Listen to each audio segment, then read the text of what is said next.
like a bloke who gets bullied at school, bullying the bloke who gets bullied a bit more. That's what I thought. Which does happen, of It course. does happen, yeah. Well, it will be an amazing thing, though, won't it? If he does play well at the World Cup. And what struck me this morning is what happens if we get to the quarter-final, Rooney's fit, and they think, well, Peter Crouch is playing well. He's playing well with Michael Owen. We've got to keep Peter Crouch in rather than Wayne Rooney. I think that won't happen. Definitely. Not even if Crouch and Owen have got a chemistry and a scoring and all the rest of it. Well, I don't know.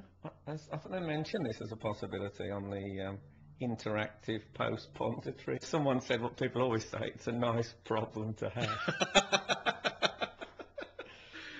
Do you think he could hide behind the post for set Peter pieces? Crouch?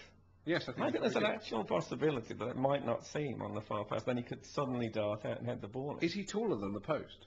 Because you would see his head and his nose. I think he must be edging the floodlights. People would think, what is that thing on top of the post? If he was hiding behind the His post, head. it was his head. They've got some kind of gargoyle on top of the goalpost. It's obviously some of those good luck gonks like they used to have on University Challenge.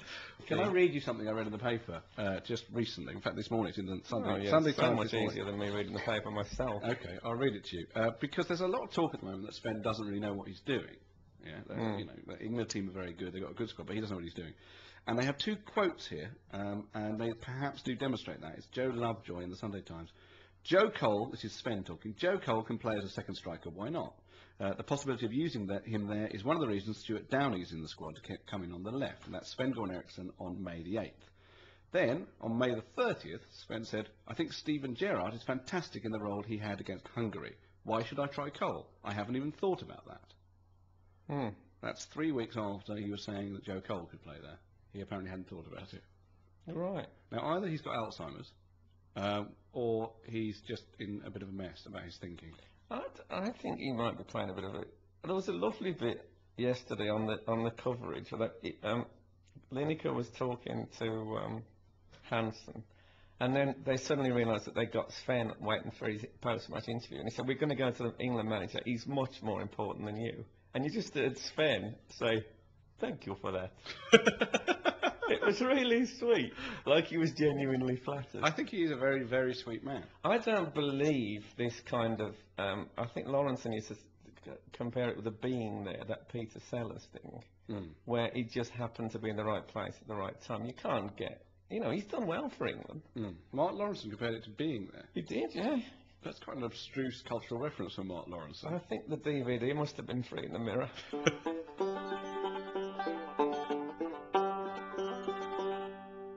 Owen Hargreaves, you sod, are you just in the squad? 'Cause you know your way round Germany.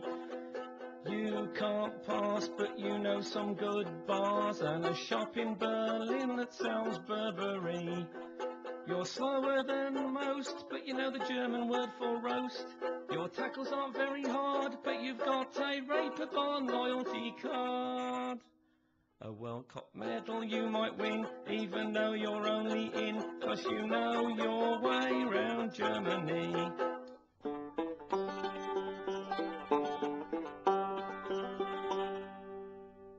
Now, something that we actually put on our website was a request, didn't we, for people to come up with a whole series of England nicknames. What's our website address? I feel we should publicise that now. What is our website address? I don't actually know.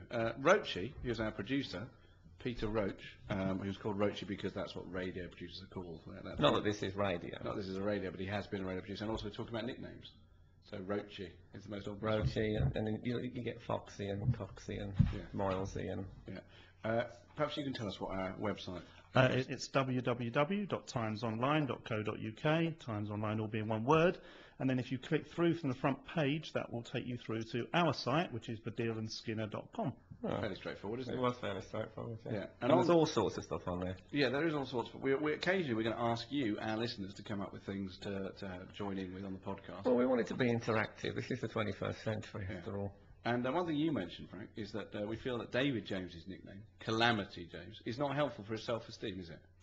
No, and it's been around for a while now. I mean, I think there's been a slight drop in kind of football and nicknames. They don't seem to be as common as they used to be in the old days. Yeah. I mean, I like the idea of them, but I think Calamity James is a bit starting on the wrong foot. And when we say it's his nickname, I don't think it's one that he uses that often.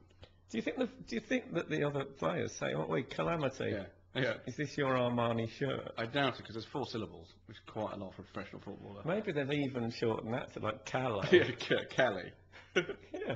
Because of course it's an issue with footballer nicknames. I mean, for me the most interesting footballer nickname was Paul Ince. Apparently tried to give himself a nickname that he suddenly announced. The governor. Yeah, the governor, when he was playing, I think, for Man United. Yeah. He suddenly said, right, I am the governor. I want you all to call me the governor, address me as the governor. I don't know if it was in writing or whatever. Yeah. And normally at school or whatever, if someone says, right, I want you to call me, I don't know, Duke or someone, he just doesn't get called Duke at all. He gets called Toilet. Yeah. Because no one's going to call him a nice nickname. But did he get away with it, Paul Ince? I don't know. They call him Incy as well, don't they? Yeah, but they call him Incy. See, that reminds me of Incy Wincy Spider. All right. And he can't want to be reminded. No, of that. he don't want. I Yeah. think he kind of got known as the governor. I remember some bloke, some West Ham fan. It's a horrible story. I'm not condoning this kind of behaviour, but a West Ham fan went up to Paul Ince and hit him Oh yeah. and said Judas. Yes. And when they asked the bloke about it, he said it was a case of mistaken identity. As if the bloke actually thought it was Judas. Actually thought it was Judas. And he was hitting him for betraying Jesus. He was an apostle. He thought that. It's not. I've had enough of the way you've treated Judas, and he mistook him. But anyway, David James. So what we want to do? Well, there's too many was in that. Doesn't matter. We'll cut them out. No, I liked it. I think we should keep it in. All right. I think it was a bit like, that "Don't Worry, Be Happy" song that's got which had an element of that. Have you come up with any alternative nicknames for Henry James? Henry James, the novelist. Have you come up with any alternative The nicknames? novelists have a kind of a nickname thing going on. Yeah, Jamesy they used to call Yeah, him. and Beza Bainbridge. Yeah. Yeah. I thought that he could be called, David James could be called Will Young. Why is that? Well, because you often wish that he hadn't come out.